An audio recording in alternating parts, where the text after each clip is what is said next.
Sir నమస్కారం sir. నమస్తే అండి.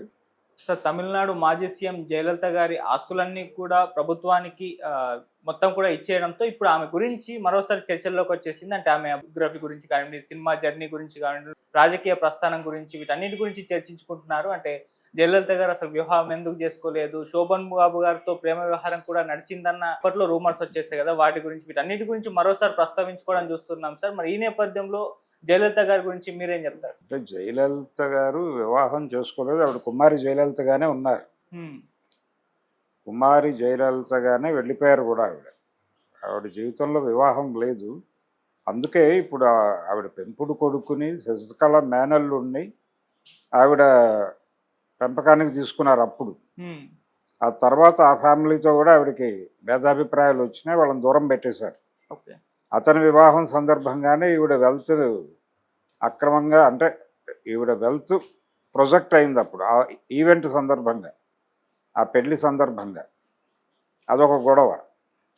అయితే ఈవిడ వారసత్వంలోనే సినిమాల్లోకి వచ్చింది. ఈవిడ మదర్ సంధ్య గారు ఆవిడ కూడా నటే. ఆవిడ తెలుగు సినిమాలకు సంబంధించి మాయాబజార్ సినిమాలో రామారావు గారితో ఆవిడ రుక్మిణిగా నటించారు. లాహిరు లాహిరు పాటలో రామారావు గారితో ఆ నౌకా విహారం చేసేది ఆవిడే. అదే కాదు, ఇంకా చాలా సినిమాల్లో రామారావు గారి పక్కన చేశారు ఆవిడ. ఇలా సంజయ్ గారు చాలా పాపులర్ ఆర్టిస్ట్. తెలుగు తమిళ సినిమాల్లోనూ కన్నడ సినిమాల్లోనూ ఆవిడ చాలా కీలక పాత్రలు పోషించారు. ఆవిడ వారసత్వంలోనే ఈవిడ వచ్చారు జయలలిత గారు. విచిత్రం ఏంటంటే సంజయ్ గారితో నటించినటువంటి హీరోలు అందరూ జయలలిత గారితో నటించారు.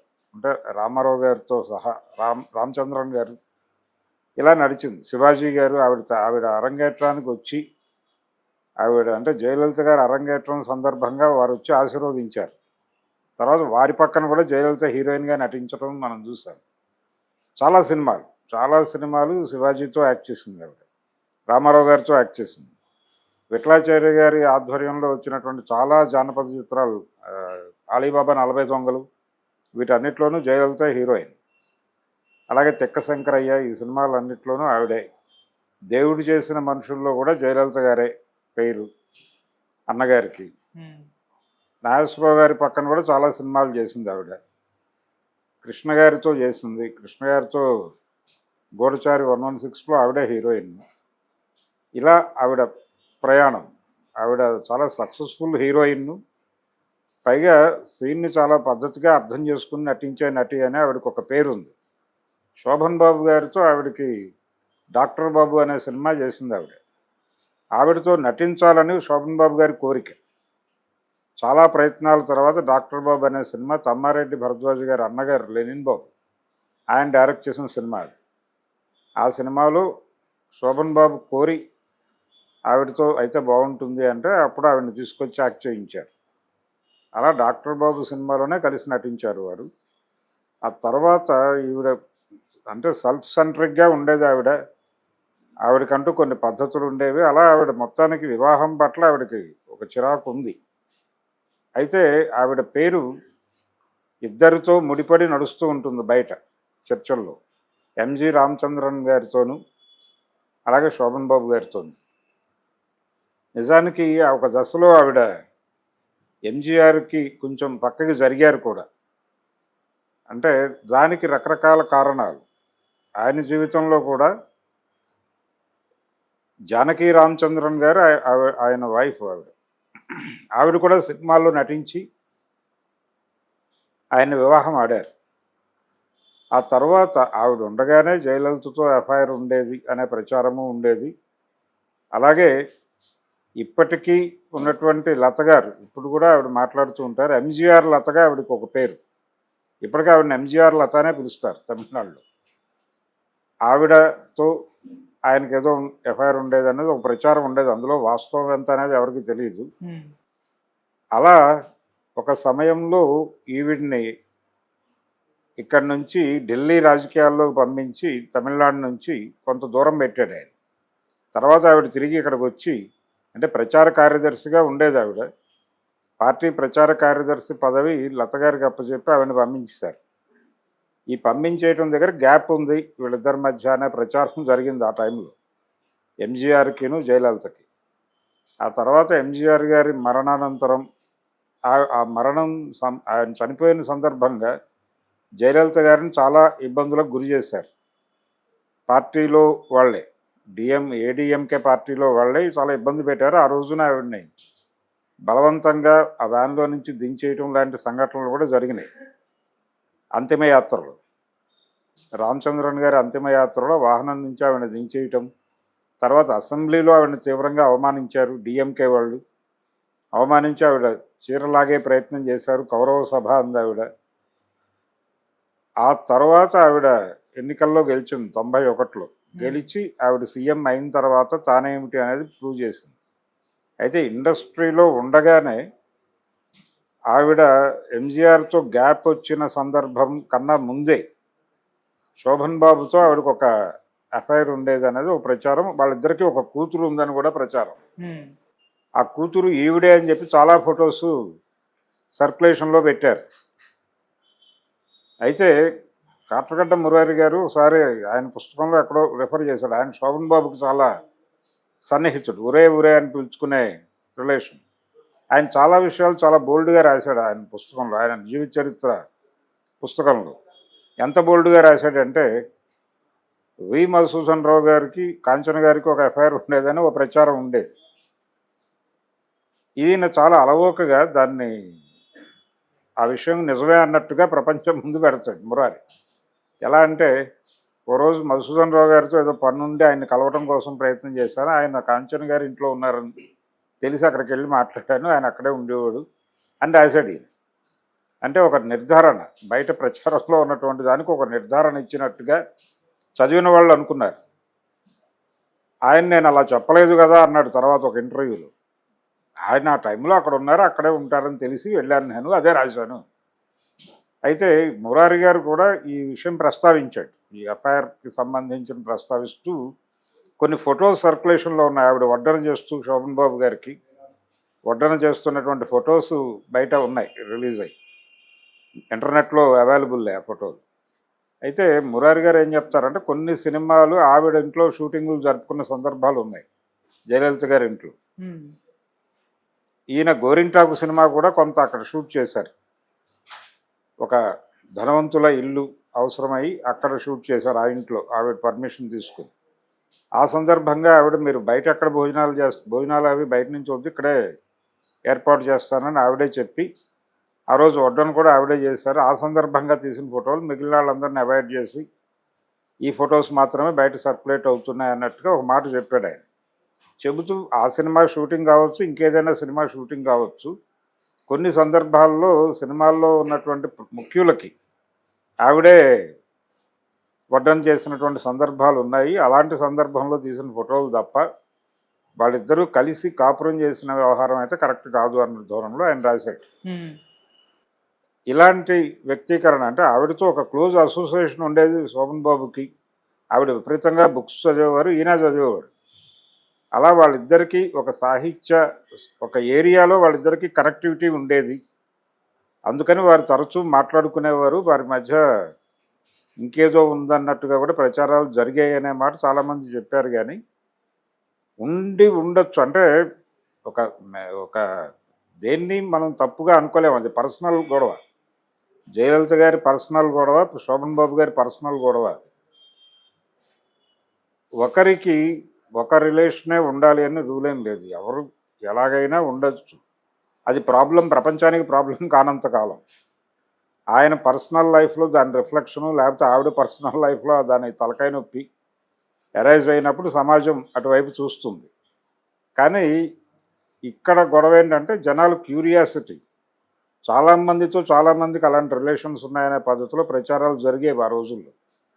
ముఖ్యంగా కొన్ని పత్రికలు ఉండేవి ఆ టైంలో. కామేశ్వర శర్మ గారని ఒక ఆయన కాకడ అనే పత్రిక నడిపేవాడు మెడ్రాస్ నుంచి. వారు చాలామంది హీరోలతో రిలేషన్ ఉంది అని రాసేవాడు. కొన్ని రామారావు గారి విషయంలోనూ అలాంటి ప్రచారం ఉంది కదా.